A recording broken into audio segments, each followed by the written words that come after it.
La plupart des gens sont toujours concentrés sur les émotions qu'ils ressentent dans la relation et les besoins que l'autre devrait combler et tout ce qu'ils ressentent dans la relation. Et en fait, faire ça, ça ne nous permet pas de voir quel cadeau la relation est en train vraiment de nous offrir et pourquoi finalement on est en train de tomber justement sur cette relation. On essaye toujours que la relation comble nos émotions, qu'il réponde à nos émotions. Je vais me sentir joyeuse, je vais ressentir de la passion, je vais du romantisme. Et on le demande à la relation, on le demande à l'autre.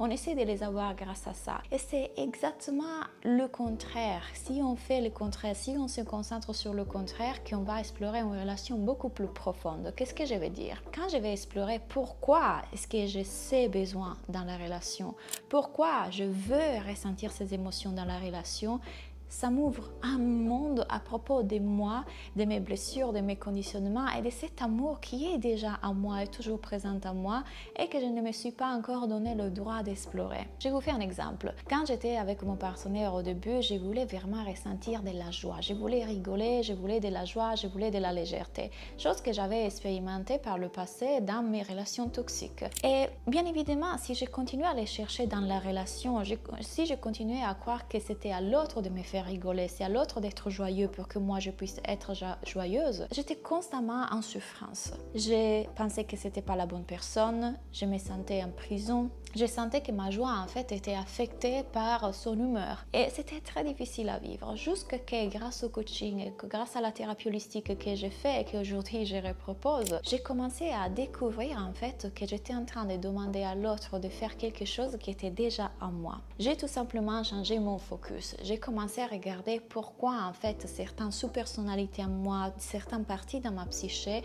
avaient besoin absolument de ces choses-là. Donc pourquoi c'était si important d'avoir ces choses et qu'est-ce que ça voudrait dire de ne pas les avoir. Et j'ai découvert plein de choses. J'ai découvert tous mes attachements, tous les conditionnements et les fausses idées, les illusions que j'avais sur la vie, sur l'amour, sur moi-même. Et j'ai compris, enfin, et surtout intégré dans le corps, intégré profondément que ma joie dépend que de moi. Mon bonheur dépend que de moi.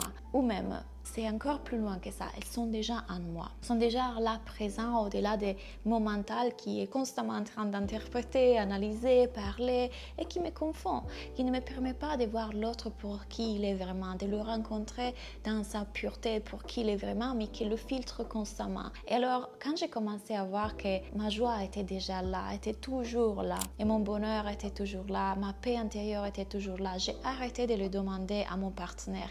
Et ce qui s'est passé, c'est assez extraordinaire. On a commencé à rigoler beaucoup plus, on a commencé à avoir plus de passion, plus de moments de légèreté. Quelque part, en bougeant l'énergie à l'intérieur de moi, j'ai bouger aussi l'énergie et la dynamique dans le couple. Donc parfois les clientes ou des personnes qui me suivent dans les réseaux sociaux me disent mais Claudia, mais en fait si j'arrête d'exprimer mes besoins et si je prends en considération que c'est seulement ma responsabilité et que c'est toujours quelque chose que j'ai à regarder à moi, bah ce n'est pas vrai non plus parce que comment je fais? Parfois j'ai des besoins qui sont par exemple communiqués, donc je laisse tomber ça et je dois tout le temps les regarder à l'intérieur.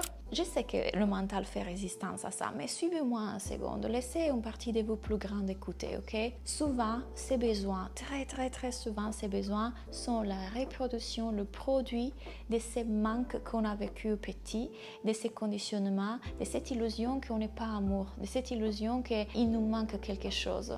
En réalité, il ne nous manque jamais rien. On est comblé, on est vraiment bien. Et souvent, quand on est en train de désirer des choses et ce désir vient avec souffrance en plus, c'est parce qu'il y a plutôt quelque chose qu'on a besoin de guérir à l'intérieur de nous. Vous voyez, quand un désir vient, par exemple, vous êtes en train de regarder la télévision et une glace passe à la télévision et vous dites « Ouh, j'aimerais vraiment une glace ». Ce désir vient avec assez de neutralité, vient assez avec détachement. Il n'est pas vraiment avec de la souffrance. « Oh, glace, sans cette glace, je ne peux pas être heureuse. Pourquoi je n'ai pas la glace ?» Regardez comment c'est différent quand vous voulez que votre partenaire soit passionnel ou romantique. Ça vient avec attachement et ça vient avec souffrance. Ce n'est pas un désir que 5 minutes après, vous avez déjà oublié la glace. Non, ça persiste. persiste et il est là, elle continue à prendre beaucoup de place dans votre esprit. Pourquoi? Là se trouve la différence. Ça veut dire que dans ce désir-là, dans ce besoin-là, très probablement, il y a en réalité une partie subconsciente en vous qui demande votre attention et d'être guérie et libérée, parce que ça n'a rien à voir avec le couple. Rappelez-vous, votre relation est toujours un miroir pour vous permettre d'explorer à l'intérieur de vous. Rappelez-vous, la relation, c'est juste une projection. Elle est là justement pour vous permettre de revenir à cet amour inconditionnel qui est déjà en vous. Moi, je les ai toujours entendues, ces choses-là. Je les entendais dans les livres, dans les vidéos. Mais seulement à certains moments, elles ont commencé à vraiment faire du sens. Quand j'ai commencé à faire un vrai travail avec moi, accompagné par quelqu'un qui était passé par là. Et vous savez qu'est-ce qui s'est passé encore une fois? Quand vous faites ce travail-là, parfois, ces besoins tombent. Vous n'avez plus besoin de ça. Vous découvrez qu'en fait, ce que vous demandez à votre partenaire, vous n'en avez pas besoin. Ou alors, parfois, vous découvrez que, ça peut être encore là, mais s'il n'est pas là, vous ne souffrez plus non plus parce que vous avez comblé ce vide. Vous savez, c'est comme si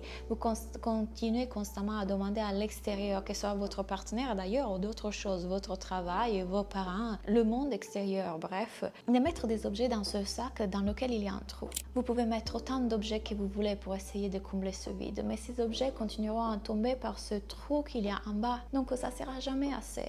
Et moi, c'est comme ça que je me sentais. Toute ma vie, j'ai vécu comme ça. J'ai vécu petite en imaginant ces grands amours qui auraient pu me faire sentir toutes ces choses-là et me faire sentir comblée, amoureuse, très confuse sur ce qui était en vrai tous les hormones déclenchés par le trauma et le tomber en amour. Ça, c'est pas l'amour. Et alors, j'attendais ce prince qui aurait pu combler tous mes besoins et me faire sentir enfin ces trucs. Ce qu'on recherche vraiment, c'est une connexion beaucoup plus profonde, divine. C'est un amour universel, c'est un amour inconditionnel. Et on le recherche à travers la relation, parce que la relation peut nous rapprocher même un petit peu de cet amour et cette paix immense qu'on recherche en vrai.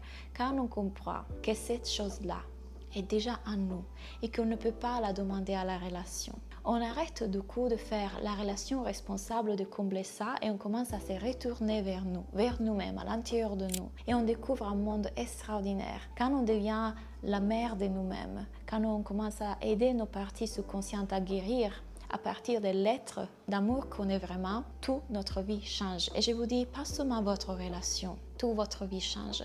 Donc c'est exactement ce que je vous accompagne à faire dans Soulful Love. C'est mon programme que j'ai créé pour vous, exactement pour faire ce voyage personnel, introspectif, intérieur, vers l'amour de soi-même, vers cet amour qui vous permet de vivre une relation saine et épanouie. Donc allez explorer le programme ici en bas. Merci pour avoir regardé cette vidéo et comme toujours je suis heureuse de vous entendre, donc laissez-moi un like et un commentaire. Bye.